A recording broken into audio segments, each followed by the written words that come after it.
안녕하세요. 역사탐구가 홍법 박익순과 함께 떠나는 역사 산책 시간입니다. 지난주까지 다산 정약용가의 형제들에 관한 역사 산책을 해봤는데, 오늘은 그중 가장 뛰어난 정약용 자신에 관한 역사 산책을 해보기로 하겠습니다. 다산 정약용은 1762년 남양주시 조안면 능내리에서 나주정 씨인 부친 정재원과 어머니 해남윤 씨 사이에서 막내 아들로 태어났습니다. 남인 계열에 속한 정약용의 5대조 정시윤은 1694년 숙종 20년 갑술왕국으로 서인이 집권하고 남인이 몰락하자 당쟁을 피해 능내리로 낙향했습니다. 형 정약전은 성우 이익의 항맥을 이은 노감 권철신으로부터 사사를 받았으나 정약용은 주로 부친의 가르침을 받으며 독학하였습니다. 정약용은 1776년 무관 홍화보의 여식인 풍산홍 씨와 결혼하고 호조자랑이 된 아버지를 따라 한양으로 이주했습니다.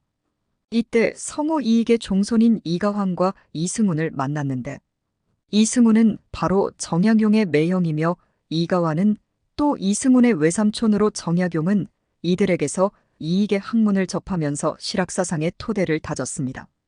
정약용은 1783년 세자책봉경축 증광시에 합격한 다음 해에 큰형 정약현의 처남 이벽에게서 세례를 받은 후 천주교인이 되었습니다.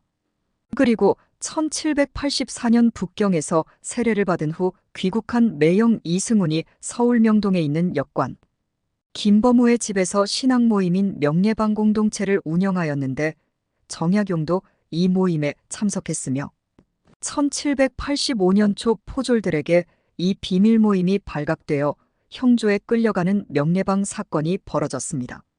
다행히 중인 신분인 역관 김범우만 투옥되고 정약용을 비롯한 양반 출신들은 모두 석방되었으나 김범우는 유배지에서 죽고 이벽은 그의 부친과 갈등 끝에 식음을 전폐하다 사망했으며 이승훈도 가문의 압박 속에 배교했습니다.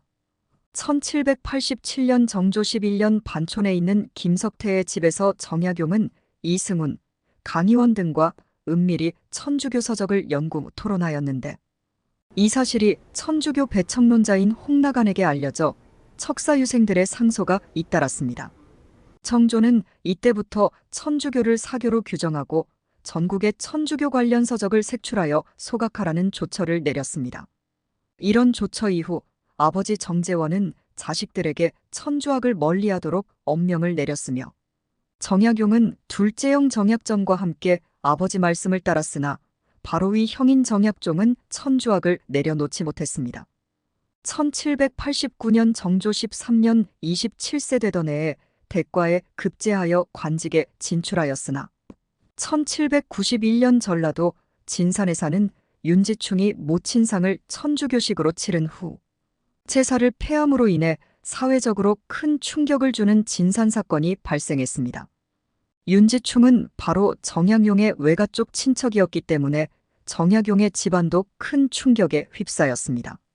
조상제사 거부는 유학의 핵심인 효를 부정하는 일로 인한 유교 이념으로 떠받쳐져 있는 조선의 지배체제 자체를 부정하고 도전하는 것이었습니다. 윤지충과 그의 행위에 동조한 외사촌 권상현은 참수당했으며 평택 현감으로 있던 정약용의 매부 이승훈은 삭탈관직되었고, 정약용도 신해박해 때는 공서파의 모함으로 서산에미에 유배되었지만, 이 사건을 계기로 정약용은 천주교와 관계를 완전히 청산하고 11일 만에 풀려났습니다.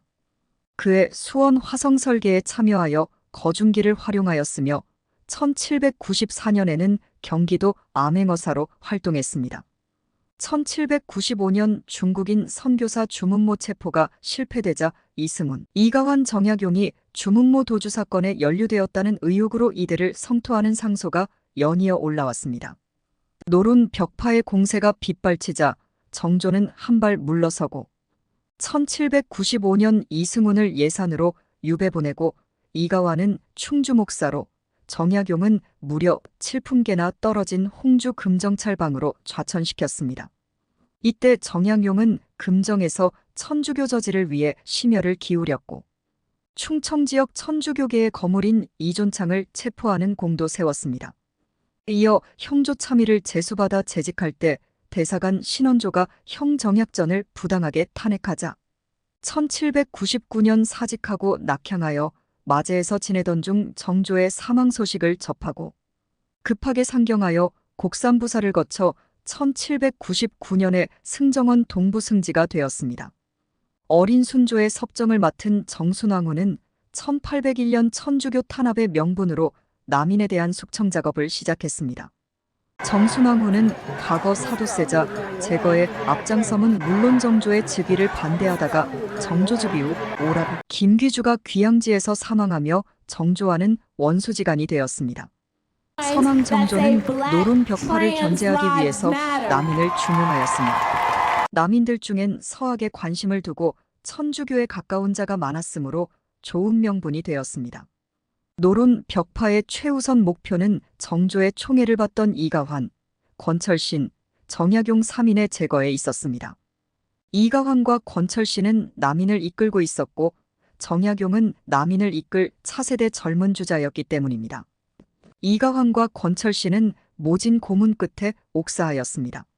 셋째형 정약종이 서적과 서찰 등을 숨기려다 관아에 적발되어 전격 체포될 때 정약용도 의심을 받고 옥에 갇혔지만 정약용은 1791년 진산사건 때 이미 천주교를 배척한 상태였습니다.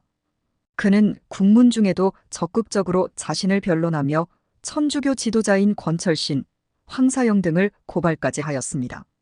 정약용의 배교 사실은 명백한 물증이 있었으므로 정약용과 형 정약전은 구속된 지 18일 만에 유배로 감형된 후 석방되었습니다. 이후 정약용은 18년간 경상도 장기, 전라도 강진 등지에서 유배 생활을 했습니다.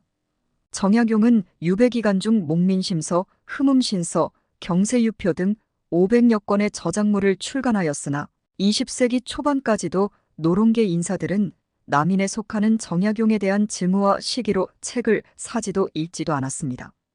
둘째형 정약전도 물고기의 생태를 기록한 자산어보라는 명절을 남겼습니다. 정약용은 1818년 순조 18년에 귀양이 풀려 승지에 올랐다가 고향으로 돌아가 1836년 마열리 자택에서 별세하였습니다. 생전에 그는 중농주의 실학자로서 토지 불평등을 개선하고자 사회주의 토지정책인 정전론을 상상하며 조선실학을 집대성하였습니다. 또 수원 화성건축 당시 도르래를 만들고 그것을 이용해 거중기를 고안하였으며 문집으로 여유당전서를 남겼고 정조의 생모 해경궁 홍씨와 정조의 다른 최측근인 홍국영과 친인척 관계이기도 합니다. 다만 정약용이 방대한 저수를 남겼으나 한글을 외면하고 대부분을 한문으로 썼으며 가족과 주고받은 편지도 한문을 사용해 정약용 역시 성리학과 실학의 한계를 벗어나지 못한 양반 사대부였음을 비판하는 목소리도 있습니다. 오늘은 다산 정약용에 관한 역사 산책을 해봤는데 다음 주에는 풍양조씨 조만영에 관한 역사 산책을 하기로 하고 여기서 마칩니다.